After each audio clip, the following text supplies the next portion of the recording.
بسم اللہ الرحمن الرحیم۔ محترم ناظرین، السلام علیکم ورحمۃ اللہ وبرکاتہ۔ جمعیت علماء اسلام سندھ نے غزہ میں ریلیف کیمپ قائم کر دیا۔ تفصیلات کے مطابق جمعیت علماء اسلام صوبہ سندھ کی جانب سے مرکزی امیر مولانا فضل الرحمان کے حکم پر فلسطین میں غزہ کے متاثرین کے لیے ریلیف کیمپ قائم کر دیا گیا ہے۔ ریلیف کیمپ کی نگرانی مولانا فضل الرحمان صاحب کے حکم پر جمعیت علماء اسلام سندھ کر رہی ہے۔ ریلیف کیمپ میں کچن کا قیام، متاثرہ خاندانوں کو پکا پکایا کھانا فراہم کیا جا رہا ہے۔ جمعیت علماء اسلام سندھ کے ڈپٹی سیکرٹری اطلاعات مولانا سمیع الحق سواتی کے مطابق غزہ میں قائم ریلیف کیمپ کی نگرانی جمعیت علماء اسلام سندھ کے سیکرٹری جنرل علامہ راشد محمود سومرو کر رہے ہیں۔ دوسری جانب حماس کے رہنما خالد مشعل حفظہ اللہ کی جانب سے جمعیت علماء اسلام کے سربراہ مولانا فضل الرحمان صاحب کے نام ویڈیو پیغام بھی جاری کیا گیا ہے۔ ویڈیو پیغام میں خالد مشعل حفظہ اللہ نے پاکستانی قوم کے تعاون پر ان کا شکریہ ادا کیا اور ملک بھر میں طوفان اقصیٰ کے عنوان سے کانفرنسز کے انعقاد پر جمعیت علماء اسلام کا شکریہ بھی ادا کیا ہے۔ خالد مشعل کا کہنا تھا کہ پاکستان وہ مسلمان ملک ہے جس کی ہم قدر کرتے ہیں اور اس پر فخر ہے۔ مولانا فضل الرحمان، مولانا راشد محمود سومرو اور جمعیت علماء اسلام کے بھائیوں کو مخاطب کرتا ہوں کہ اللہ تعالیٰ آپ سب کو جزائے خیر عطا فرمائے کہ آپ نے غزہ، مسجد اقصیٰ اور فلسطین کے مسلمان بھائیوں کی نصرت کی ہے۔ آپ ملک بھر میں اتنی بڑی تعداد میں جمع ہو گئے ہیں۔ مولانا فضل الرحمان صاحب سمیت سیاسی قیادت پر حملوں کا خطرہ۔ تفصیلات کے مطابق نگران وزیر داخلہ سینیٹر سرفراز بگٹی نے انکشاف کیا ہے کہ الیکشن مہم کے دوران سیاسی قیادت کو عمومی جبکہ مولانا فضل الرحمان صاحب کو خصوصی خطرے کی اطلاع ہے۔ اتر پردیش کے 37 اضلاع کی جمعیت علماء ہند کے اجلاس کا انعقاد کیا گیا۔ اجلاس میں 8 تجاویز کو منظوری دی گئی۔ اس موقع پر کہا گیا کہ لڑکیوں کو مخلوط تعلیم سے بچایا جائے۔ تفصیلات کے مطابق ریاست اتر پردیش کے دارالحکومت لکھنؤ میں واقع سنی انٹر کالج میں جمعیت علماء زیر اہتمام منعقدہ اجلاس مجلس منتظمہ میں ریاست کے 37 اضلاع سے تقریباً 1000 اراکین نے شرکت کی۔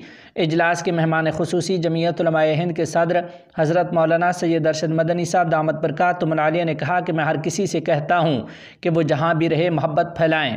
انہوں نے کہا کہ ہم ایک ہی والدین کی اولاد ہیں، اس لیے کسی کی مدد کرتے ہوئے امتیازی سلوک نہیں کرتے۔ انہوں نے کہا کہ ہمیں اس دنیا میں صرف اللہ تعالیٰ نے بھیجا ہے۔ مولانا ارشد مدنی صاحب دامت برکاتہم العالیہ کا کہنا تھا کہ لوگ اقتدار حاصل کرنے کے لیے ماحول کو خراب کرتے ہیں۔ انہوں نے کہا کہ فرقہ پرست طاقتوں کی طرف سے نفرت کے نعرے لگانا ملک کے خلاف ہے۔ تقسیم کا ذکر کرتے ہوئے مولانا ارشد مدنی نے کہا کہ ہمارا ملک فرقہ پرستی کی وجہ سے ٹوٹا ہے۔ مولانا ارشد مدنی دامت برکاتہم العالیہ نے کہا کہ جمعیت علماء کے اسلاف نے برادران وطن کے ساتھ رہنے کو ترجیح دی تھی۔ انہوں نے کہا کہ اگر فرقہ واریت بڑھے گی تو ملک کو نقصان پہنچے گا۔ جمعیت علماء ہند کی تاریخ پر روشنی ڈالتے ہوئے انہوں نے کہا کہ جمعیت علماء ہند کوئی سیاسی تنظیم نہیں ہے۔ مولانا ارشد مدنی صاحب نے لڑکیوں کی تعلیم کے لیے الگ اسکول قائم کرنے کی اپیل کرتے ہوئے کہا کہ لڑکیوں کو مذہب کی تبدیلی کا نشانہ بنایا جاتا ہے، ان کا مذہب تبدیل کیا جاتا ہے جس کو روکنا وقت کی ضرورت ہے۔ ارتداد گھنونا فعل ہے، اس کی وجہ سے خاندانوں کے خاندان برباد ہو جاتے ہیں، اس لیے لڑکیوں کی تعلیم کے لیے الگ اسکول قائم کیے جانا وقت کی ضرورت ہے۔ جمعیت علماء ہند کے صدر مولانا ارشد مدنی دامت برکاتہم العالیہ کا کہنا تھا کہ جمعیت علماء ہند اس مشن پر کام کر رہی ہے۔ لڑکوں اور لڑکیوں کے لیے الگ الگ اسکول اور کالج چاہتی ہے تاکہ لڑکیاں وہاں تعلیم حاصل کر سکیں۔ میڈیا سے خطاب کرتے ہوئے مولانا ارشد مدنی نے کہا کہ جمعیت علماء ہند نے بابری مسجد کا مقدمہ 70 سال تک عدالتوں میں لڑا، لیکن سپریم کورٹ نے مسجد کی جگہ کو مندر میں تبدیل کرنے کا عقیدہ کی بنیاد پر فیصلہ دیا، جس سے واضح ہوا کہ مسجد مندر کو گرا کر نہیں بنایا گیا تھا۔ ایودھیا کے اندر ہم تو خوش ہیں یار، ہم تو یہ سمجھتے ہیں کہ ہم 50 سال سے لڑ رہے تھے کیس ایودھیا کا۔ ہمارا کیس جانتے ہو کیا تھا؟ تمہیں پتہ ہی نہیں ہے۔ کیس یہ تھا کہ ایودھیا کی بابری مسجد رام جنم بھومی کے مندر کو توڑ کر بنائی گئی ہے، جانتے ہو یہ؟ میں کیس لڑتا رہا ہوں، میرے بڑے بھائی لڑتے رہے۔ یہ تقریباً 70 سال یہ کیس لڑا، کروڑوں روپیہ ہم نے خرچ کیا۔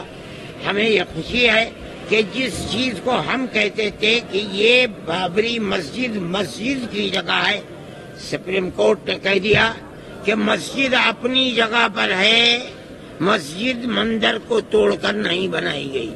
آپ نے پڑھا؟ کہا نہیں کہا؟ اچھا،